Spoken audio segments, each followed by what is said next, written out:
Okay, so the final little bit of this, the data, and I'm just going to put this on here right now as a title because that is part of it.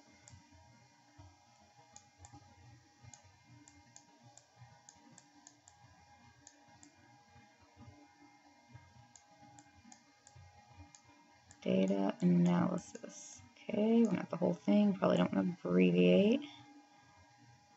Alright, data analysis. Okay. Again, I'm going to set the frame of reference. West, east, and you are assuming convention. You were told to assume convention in there, so you don't have to do anything beyond this. Positive, negative. It's supposed to be an E, by the way. Okay, and then north. North. I want to keep it on the page. It's just awful. Okay. North and south. Okay, there you go. So got frame of reference. Now, scale. I know it's been giving you a lot of trouble, some of you a lot of trouble. Now, if you will remember, and I'm going to just go ahead and write this in. You could have done this, but you didn't have to. I'm going to write what this actually represents. Okay? Well, here, I'll write what we have. First of all, we had 1.5 centimeters, and this is just what I'm measuring at the graph paper. And I'm looking here, and we have 3.5. Notice I'm not even looking at my real measurements now. I'm just looking at this. I mean, you, of course, can reference your real ones. I just wanted to let you know that. On this, I had 13.5. Ooh, that is... Okay, 13.5 centimeters here. And I had, let's see, 2.5. That means that should say centimeters. And then 0.5 centimeters at the very top, that last little one. Okay, so you don't want to, you could use the same scale. That's totally fine. I know I was asking a lot of you to do orders of magnitude. I was basically just kind of pushing you to see what you could do on that. Order of magnitude's a good place to start off by tens. You always want to see if you can kind of, it's kind of like fine-tuning something or focusing a camera. Seeing, okay, well, if I can't do it by, you know, if I can't do 1 to 1, could I do 10 to 1? In this case, that would make it really tiny. So let's just kind of expand on the scale used before. You did 0.5 centimeters equals to 1 slime. Okay, so let's just kind of look at that. 0.5 centimeters is equal to 1 slime. Now on this one, we want to keep the same units, but I'm going to get to that in just a second. All right, we also happen to know that 1 slime is equal to 32 meters. That's what we measured originally. That was on the original video. If you didn't see it, you can go back and look, but just, or you can take my word for it.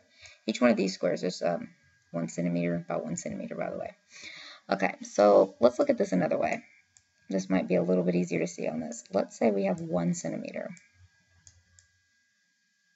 Okay, so you got 1 centimeter, one of these squares.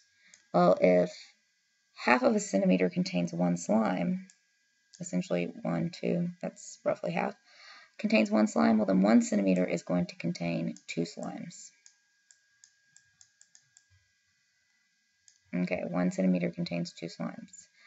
Alright, well let's look at what that means. That means that you have 1 centimeter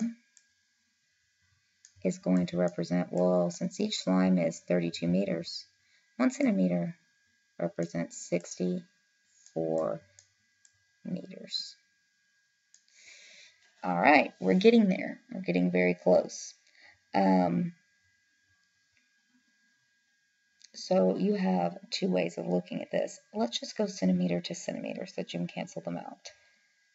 You could say 1 centimeter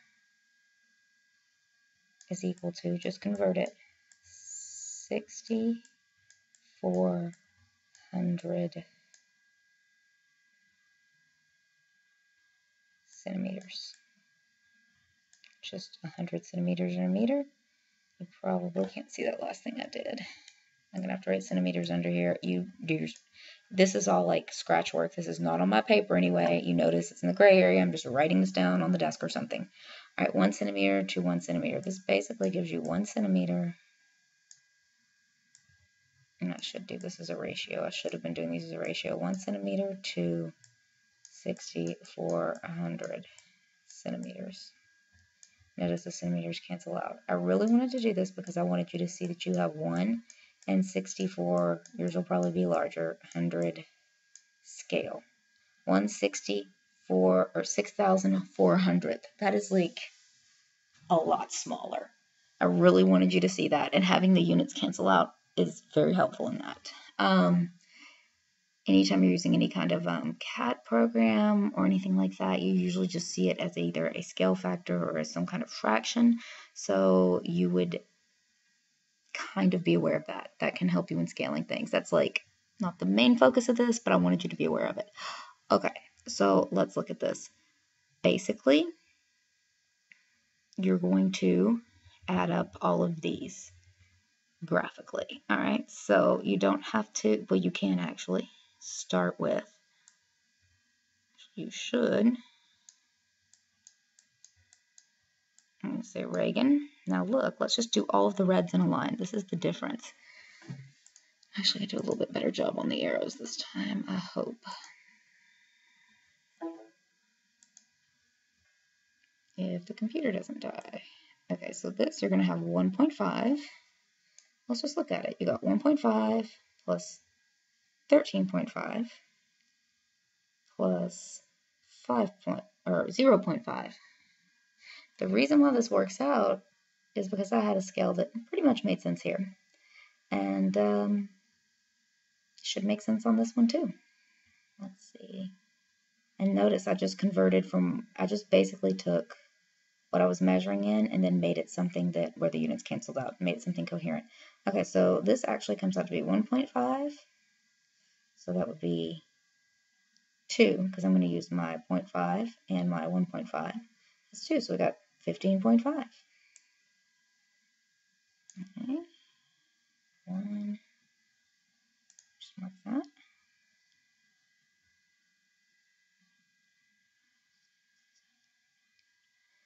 10. So we have 15. I'll do a straight line here.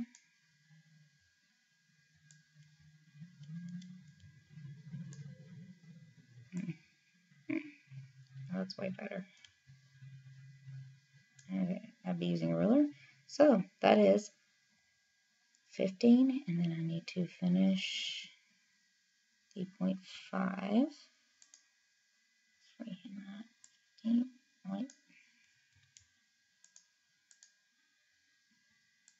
It's a little neater than I am. 15. Make that arrow really way probably too visible. Notice the arrow goes to 15.5. I don't do 15.5, then draw the arrow. The arrow tip ends at, it should be exactly 15.5. It's approximately here. Okay, I'm just going to write that. Actually not. Okay, so let's see. Now let's go. Well, you got 3.5 and 2.5. That's just 6 on your blue. So it should be 1, 2, 3, 4, 5, 6. Okay, I know it's going to be somewhere over there. See if I can make this a straight line. Yep, pretty much. Might have gone a little bit over, but like I said, demonstration. Okay. There you go. Those are your component vectors. Notice I'm not putting negative here. I'll go ahead and write. Let's just write what's actually on the page for this.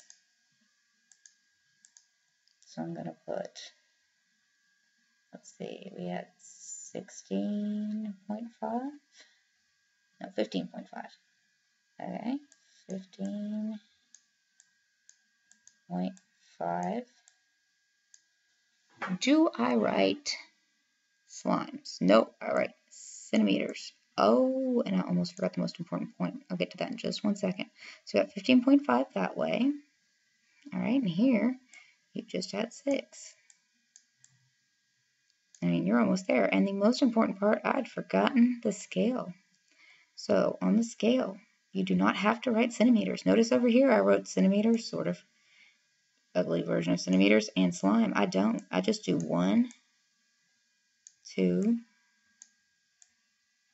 6, 64 hundredths. That's your scale. Probably want to label that scale. Okay, that's your scale. Now, I'm choosing another color for this. I decided to do purple. And let me do the line. Okay, I'm just going to start it. Remember, this is the results ant walks along this. I'm going to take it right to the end, and then I will put my vector arrow where the results ant ends. Now, what to name this? Well, guess what? Don't name it R, just name it displacement. And you could name it,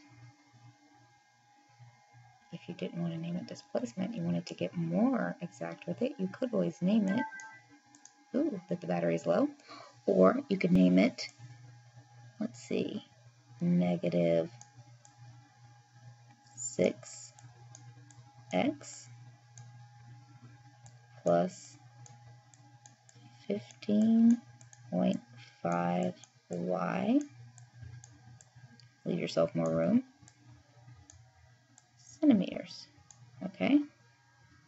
You could put s equals, but that's kind of redundant. Okay.